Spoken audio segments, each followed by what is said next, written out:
नमस्कार, मैं पुनीत त्रिपाठी स्वागत करता हूं आपके अपने YouTube चैनल श्री विद्या में। कक्षा 8वीं की दिव्यांजलि नामक पाठ्यपुस्तक के अंतर्गत चतुर्थ अध्याय जिसका नाम है स्वास्थ्य चक्रम। इस अध्याय में महर्षि चरक द्वारा रचित चरक संहिता से प्रेरित है। यानी यह जो अध्याय है यह महर्षि चरक के द्वारा जो रचित उनकी पुस्तक चरक संहिता है उस पुस्तक से यह प्रेरित है। इस पाठ में स्वस्थ रहने की प्रेरणा दी गई है। स्वस्थ रहने के लिए मनुष्य को क्या करना चाहिए और क्या नहीं करना चाहिए, इस पाठ में यही शिक्षा दी गई है। आइए समय को बिना गंवाए जानते हैं कि वे कौन कौन से उपाय हैं या वो कौन कौन सी चीज़ें हैं जिनके द्वारा या जिनको करने से हम अपने आप को स्वस्थ रख सकते हैं। आइए देखते हैं अध्याय को। एका प्रसिद्धा सूक्ति अस्ति, एक प्रसिद्ध सूक्ति है। सूक्ति का मतलब एक ऐसी बात या एक ऐसी लाइन जिसको हम हमेशा अपने जीवन में उतार करके उसको हम अपना ध्येय वाक्य बनाकर उसका हम पालन करते हैं। उसी तरह यहाँ पर दिया है कि एक प्रसिद्ध सूक्ति है। क्या है कि स्वस्थ शरीरे एव स्वस्थम मस्तिष्कम निवसत, यानी स्वस्थ शरीर में ही स्वस्थ मस्तिष्क का निवास होता है। यानी अगर आपका शरीर स्वस्थ है तो आपका दिमाग भी, आपका मस्तिष्क भी स्वस्थ रहेगा। तात्पर्य यह नहीं है कि आपका दिमाग खराब होगा या आप किसी मेंटली डिसऑर्डर से आप जो है परेशान होंगे, ये नहीं। आपकी जो सोच होगी वो स्वस्थ होगी। आप जो भी सोचेंगे वो अच्छा ही सोचेंगे। कब? जब आपका शरीर स्वस्थ होगा। आप अपने लक्ष्य को पाने के लिए एक अच्छी मेहनत कर सकते हैं। कब? जब आपका शरीर और आपका मस्तिष्क दोनों ही आप स्वस्थ होंगे। अगर आपका मस्तिष्क कहता है कि मैं कल 4 किलोमीटर की दौड़ लगा करके आऊँगा और आपका शरीर स्वस्थ नहीं है, तो क्या आप 4 किलोमीटर की दौड़ लगा सकते हैं? नहीं ना। इसीलिए जब आपका शरीर स्वस्थ होगा तभी तो आपका मस्तिष्क भी उसी की तरह कार्य करेगा। आइए देखते हैं आगे कैसे हम अपने शरीर को स्वस्थ रख सकते हैं ताकि हमारा मस्तिष्क भी स्वस्थ रहे। सबसे पहले सर्वप्रथमं तु जनाः सूर्योदयात् प्राक् एव उत्तिष्ठेयुः। सर्वप्रथमं सबसे पहले तो जनाः लोगों को सूर्योदयात् यानी सूर्योदय से प्राक मतलब पहले एव ही उत्तिष्ठेयुः, सबसे पहले तो लोगों को सूर्योदय से पहले ही उठना चाहिए। उसके बाद क्या करना चाहिए? ते जलम पीत्वा नित्य क्रियाम कृत्वा व्यायाम उद्याने भ्रमणम वा कुर्यु। क्या क्या? उनको उठने के बाद सबसे पहले जल पी करके नित्य क्रिया, यानी आपको सबसे पहले फ्रेश होना चाहिए जल पी करके। ठीक है।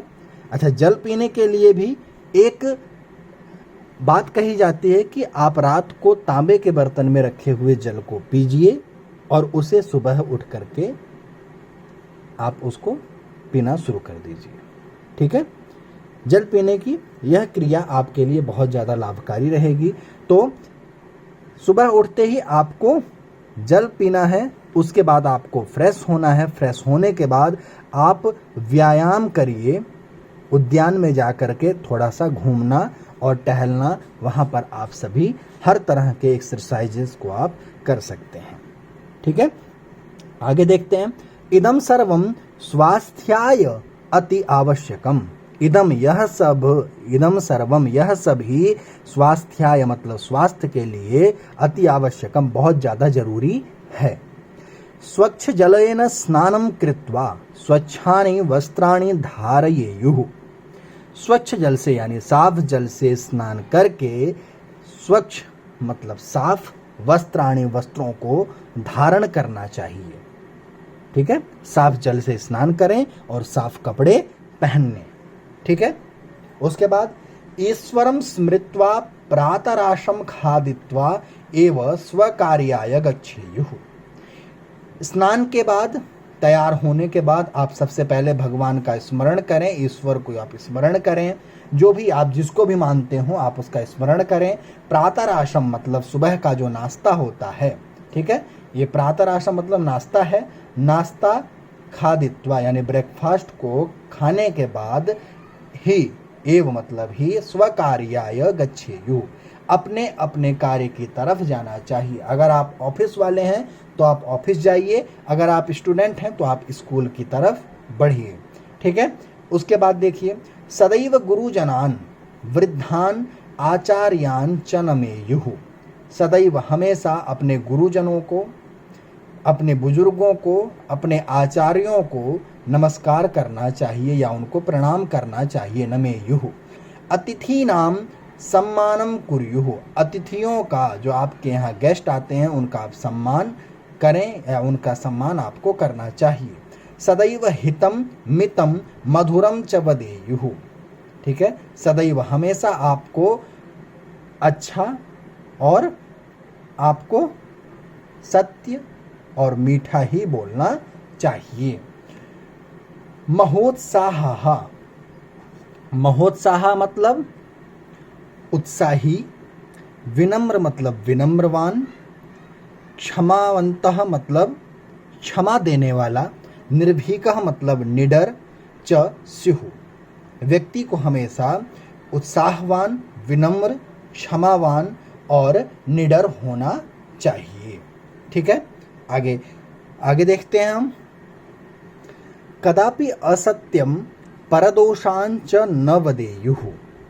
कभी भी असत्य नहीं बोलना चाहिए और परदोषान च न वदेयुः, दूसरों को दुख हो ऐसी चीजें नहीं बोलना चाहिए। ठीक है, क्या क्या नहीं करना चाहिए? पापम न कुर्युः, पाप नहीं करना चाहिए। सत्संगतिम कुर्युः, अच्छे लोगों की संगति या अच्छे लोगों के साथ दोस्ती करनी चाहिए। आलस्यम न कुर्युः परिश्रमम एव कुर्युः, आलस्यम नहीं करना चाहिए, यानी आलस्य नहीं करना चाहिए। क्या करना चाहिए? तो परिश्रम करना चाहिए। अस्वच्छ स्थाने भोजनम न खादेयुः, गंदी जगह पर भोजन नहीं खाना चाहिए। अनुचित समये भोजनम न खादेयुः, अनुचित मतलब जब उचित ना हो ऐसे समय में भोजन नहीं करना चाहिए। पर्युषितम भोजनम न खादेयुः, यानी बासी भोजन नहीं या दूषित भोजन नहीं खाना चाहिए। प्रतिदिवसम 3 लीटर परिमितम जलम नूनम पिबेयुः, प्रतिदिवसम मतलब प्रतिदिन, 3 लीटर परिमितम लगभग 3 लीटर जल कम से कम पीना चाहिए। प्रतिदिन 3 लीटर कम से कम जल पीना चाहिए। फलानि हरित शाकानि च अधिक मात्रायाम खादेयुः, फल और हरे सब्जियों को अधिक मात्रा में खाना चाहिए। दुग्धम पिबेयुः, दूध पीना चाहिए। कुत्सितम भोजनम मा खादेयुः, ठीक है, कुत्सितम का क्या अर्थ है?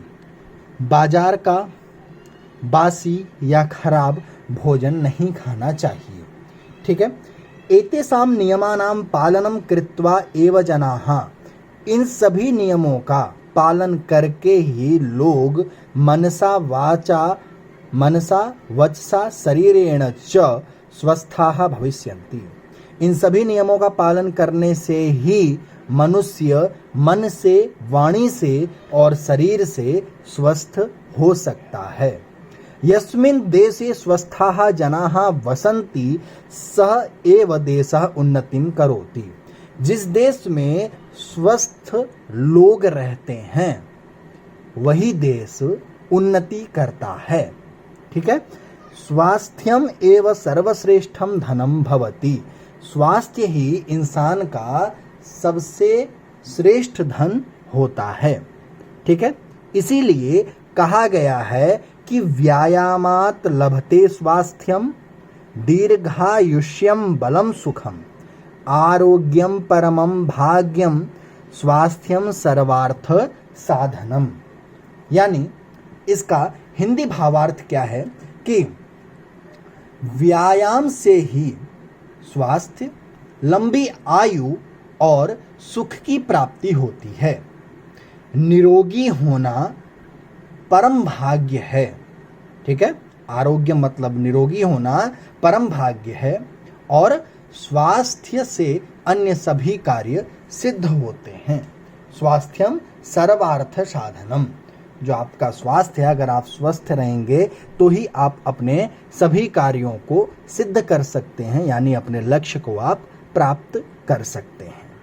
उम्मीद करता हूं कि आप अपने आप को स्वस्थ रखने के लिए इस अध्याय की पूरी तरह से सहायता लेंगे और आज के समय में जो ये कोविड-19 या जो कोरोना चल रहा है, इसके लिए भी यह अध्याय आप लोगों के लिए बहुत ज़्यादा लाभकारी है। कहने का मतलब यह है कि यदि आप इन नियमों का पालन करते हैं तो आप कोविड-19 से लड़ने की क्षमता अपने अंदर विकसित कर सकते हैं। हम दवा नहीं, लेकिन हाँ, अपने शरीर को उस लायक बना सकते हैं कि हम बीमारी से लड़ सकें। हमारे पास अभी दवा नहीं है, इसलिए हमें बीमारी से लड़ना आना चाहिए और हम इस अध्याय के माध्यम से, जिसका नाम स्वास्थ्य चक्रम है, इसके द्वारा हम अपने आप को स्वस्थ रख सकते हैं, मस्त रख सकते हैं और आप हमेशा बने रह सकते हैं आपके अपने YouTube चैनल श्री विद्या के साथ। उम्मीद करता हूं कि आप सभी लोगों को ये कक्षा और ये ज्ञान की चीज़ बहुत ही अच्छी तरह से समझ में आई होगी और आप इसका पालन करते रहेंगे जो भी इस अध्याय में दिया गया है और बने रहेंगे हमेशा आपके अपने YouTube चैनल श्री विद्या के साथ। धन्यवाद।